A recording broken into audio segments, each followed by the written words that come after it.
الذين آمنوا ولم يلبسوا إيمانهم بظلم أولئك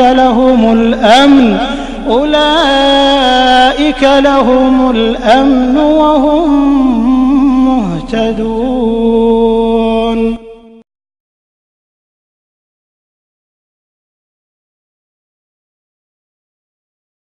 مملکت سعودی عربیہ، جائیے اللہ کی قسم، ریاض سے نکلیے، پورے سعودیہ کی بستی بستی، گاؤں گاؤں، دیہات دیہات کو چھان مارے، یہاں آپ کو اللہ کے ساتھ غیر اللہ کی عبادت ہوتے کوئی منظر نظر نہیں آئے گا، قبروں کی پوجا کا کوئی منظر پورے سعودی عرب کے اندر نظر نہیں آئے گا، اور جتنی مبارک قبریں یہاں پر ہیں کہیں اور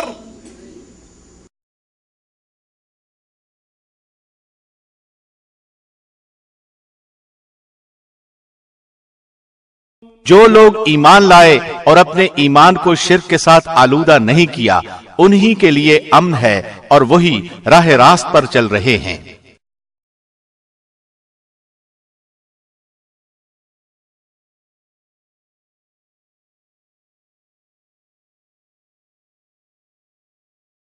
اللہ رحمت فرمائے محمد بن عبد الوہاب، اللہ رحمت فرمائے محمد بن سعود پر، اللہ رحمت فرمائے امام عبد العزیز پر، جنہوں نے اس دھرتی کو قبر پرستی کے بت سے پاک کر ڈالا۔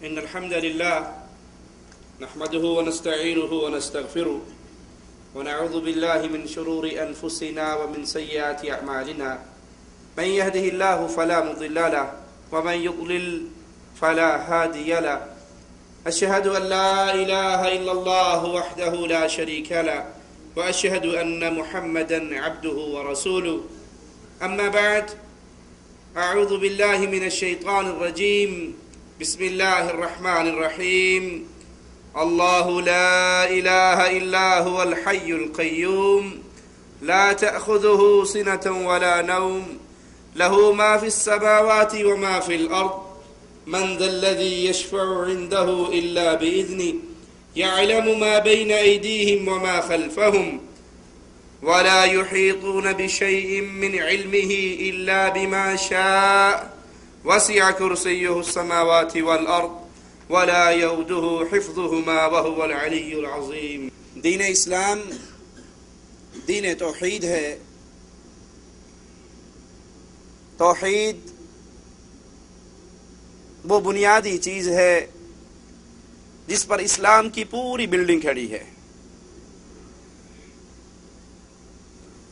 مسلمان جتنے بھی عمل کرتا ہے، جتنی بھی نیکیاں کرتا ہے، تمام نیکیوں کی قبولیت کے لیے بنیادی شرط اللہ کی توحید ہے۔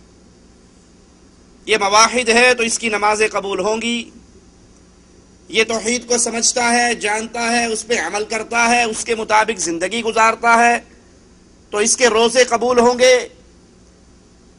اس کے نفل، اس کا حج، اس کی زکوٰۃ، اس کا جہاد، اس کا صدقہ، اس کی خیرات، تمام چیزوں کی قبولیت کا ایک ہی ذریعہ ہے کہ سب سے پہلے، نماز سے پہلے، روزے سے پہلے، حج سے پہلے، جہاد سے پہلے، صدقے سے پہلے، قتال سے پہلے یہ لا الہ الا اللہ کے پیغام کو جانتا ہو، یہ لا الہ الا اللہ کے معانی کو سمجھتا ہو، یہ لا الہ الا اللہ کا تعارف حاصل کر چکا ہو۔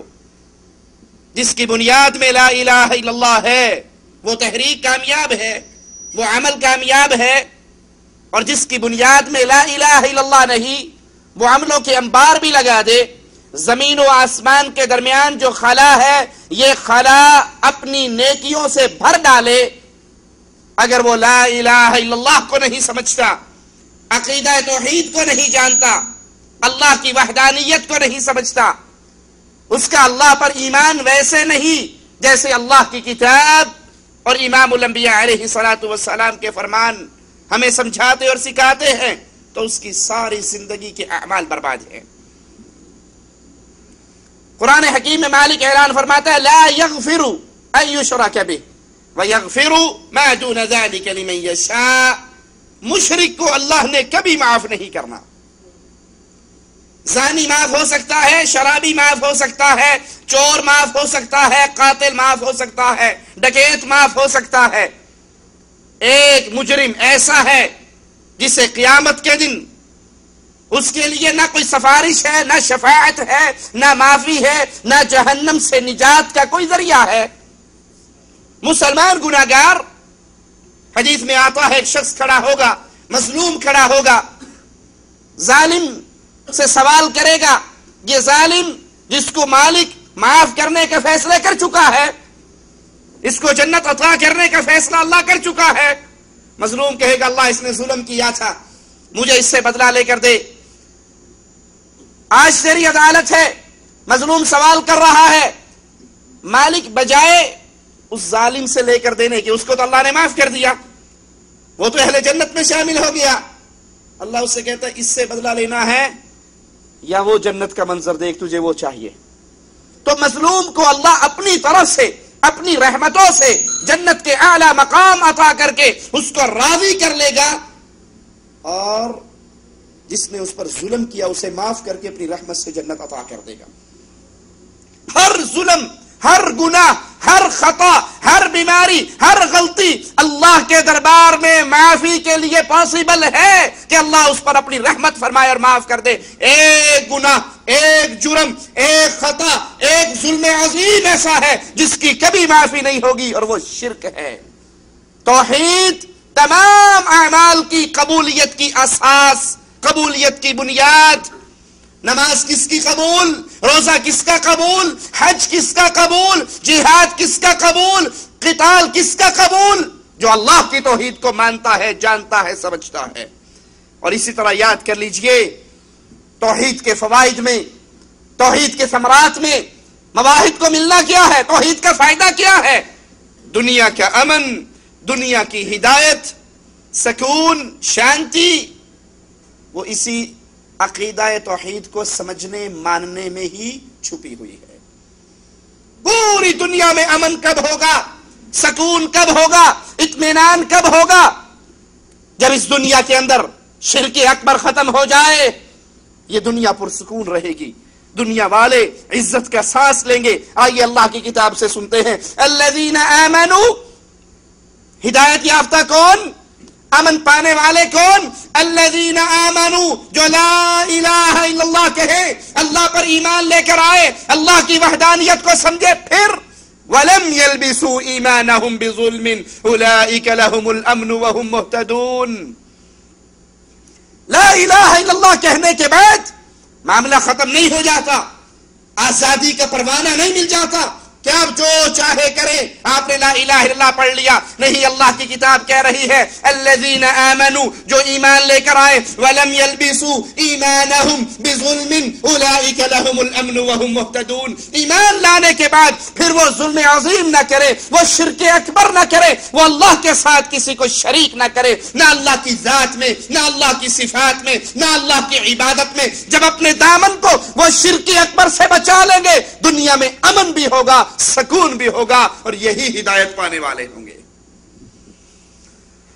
میں آپ کے سامنے تصویر کشی کرتا ہوں جس پیارے ملک کے اندر آپ رہتے ہیں، مملکت سعودی عربیہ.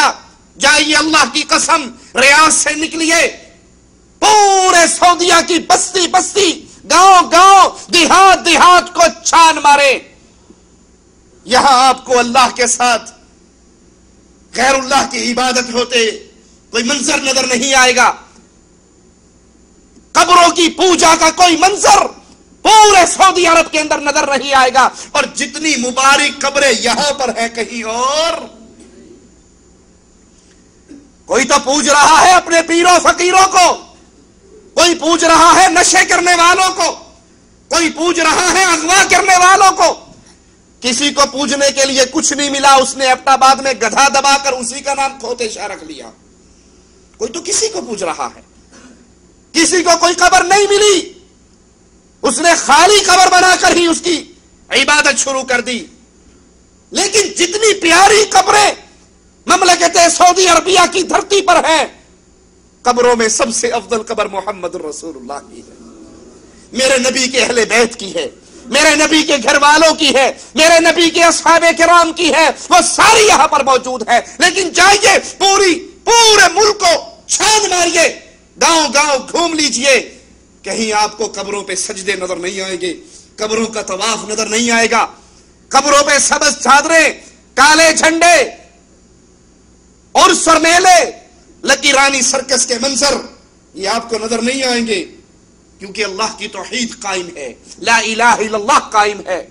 غیر اللہ کی پوجا سے یہ معاشرہ پاک ہے۔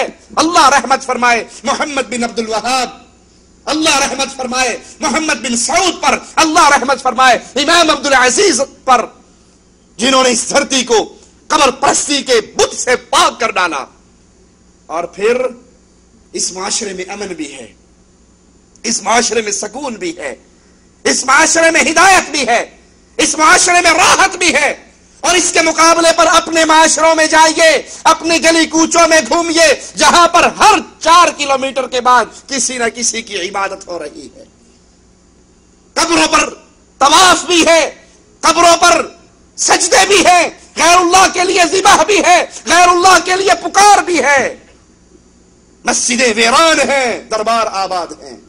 اگر امن چاہتے ہو، اگر سکون چاہتے ہو، اللہ کی قسم امن نہ ایٹم بم بنانے سے ملتا ہے، نہ فوجوں کی بھرتی سے ملتا ہے۔ امن ملتا ہے جب یہ پیشانی غیر اللہ کے در سے اٹھ کر رب کے سامنے جھکتی ہے۔ جب تک اللہ کی عبادت میں غیروں کو شریک کرنے کی بیماری سے ہم توبہ طائب نہیں ہوں گے، اپنے دامن کو نہیں بچائیں گے، انفرادی طور پر بھی اجتماعی طور پر بھی ہم خالص اللہ کی عبادت کرنے والے نہیں بنیں گے، دھرتی پہ امن ہو ہی نہیں سکتا۔ امن کا ایک ہی راستہ ہے، امن کا ایک ہی ذریعہ ہے۔ ان حالات میں امن نہیں ہو سکتا۔ بیت اللہ کا بھی طواف ہو، لال شہباز کی چوکھٹ کا بھی طواف ہو، مینا میں بھی رمی ہو، بابا شہباز کی قبر پہ بھی رمی ہو، بیت اللہ میں بھی آنے والے حج کا ثواب پا کر جائیں، عرسوں پر بھی آنے والے کہیں ہمارے نزدیک بابا جی کے عرس پہ آنا حج کے برابر ہے۔ جب تک یہ شرک اکبر کا میدان گرم رہے گا، اللہ کی رحمتیں اس دھرتی سے اٹھ جایا کرتی ہے جہاں رب کے ساتھ شریک بنائے جاتے ہیں۔ تو یہ توحید وہ عقیدہ ہے، یہ توحید وہ دعوت ہے، یہ توحید وہ منہج ہے جس پر چلنے کے بعد انسان ہدایت پا جاتا ہے، انسان دنیا میں امن پا جاتا ہے۔ گناہوں کی بخشش کا ذریعہ بھی اللہ کی توحید ہے۔ آئیے رسول کریم صلی اللہ علیہ وسلم کا فرمان سنیں۔ آقا علیہ الصلوۃ والسلام فرماتے ہیں ما من نفس تموت وهي تشهد ان لا اله الا الله واني رسول الله يرجع ذلك الى قلب موقن الا غفر الله لها۔ کوئی بھی جان، نبی کا فرمان سنیے، کوئی بھی جان اس بات کا اقرار کرتی ہو لا الہ